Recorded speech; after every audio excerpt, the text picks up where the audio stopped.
बहुत पुरानी बात है। एक राज्य हुआ करता था। इस राज्य में हर 5 साल में राजा बदल दिया जाता था और उसे एक खतरनाक जंगली जानवरों से भरे भयानक अनजान जंगल में छोड़ दिया जाता था। ये अनजान जंगल इतना घना और जंगली जानवरों से भरा हुआ था कि उसमें जाने वाला कोई भी व्यक्ति जिंदा लौटकर नहीं आता था।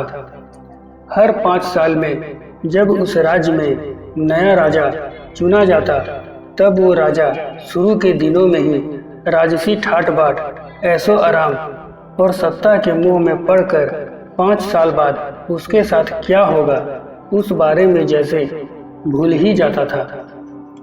जैसे जैसे समय बीतता वैसे वैसे उनको मौत का डर सताने लगता और डर की वजह से वो सोचने समझने की शक्ति गंवा बैठते और उनके साथ भी वही होता जो उनसे पहले के राजाओं के साथ हुआ था।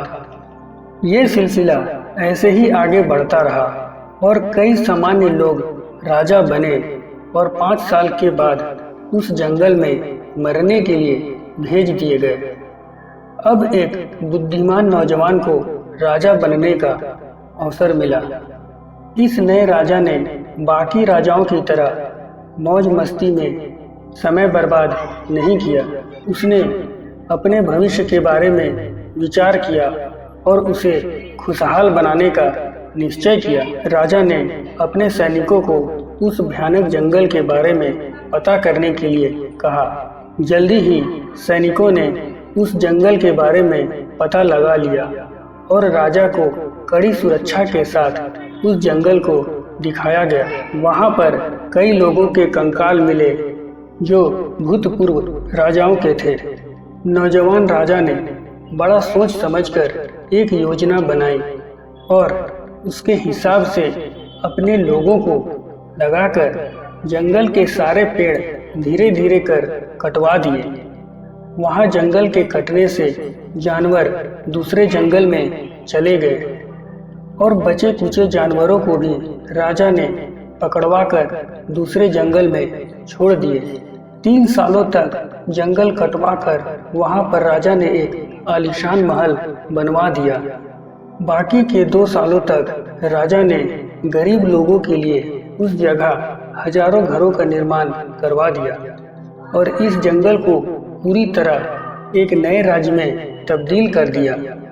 जब इस राजा का 5 साल का कार्यकाल खत्म हुआ तो नियम के मुताबिक उसे भी उसी जगह जहां पहले जंगल हुआ करता था और अब नया राज्य बन गया है, भेज दिया गया। उस नए राज्य में बसी नई प्रजा अपने राजा का पहले से ही इंतजार कर रही थी। वहां पर जाते ही इस नए राजा का बहुत भव्य स्वागत किया गया और यह राजा सिर्फ 5 सालों के लिए ही नहीं, हमेशा के लिए वहां का राजा बन गया।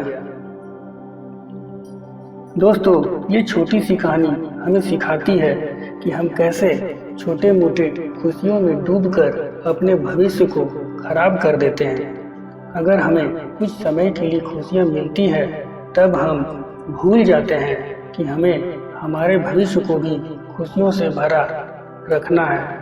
उसके लिए कुछ काम करना जरूरी है।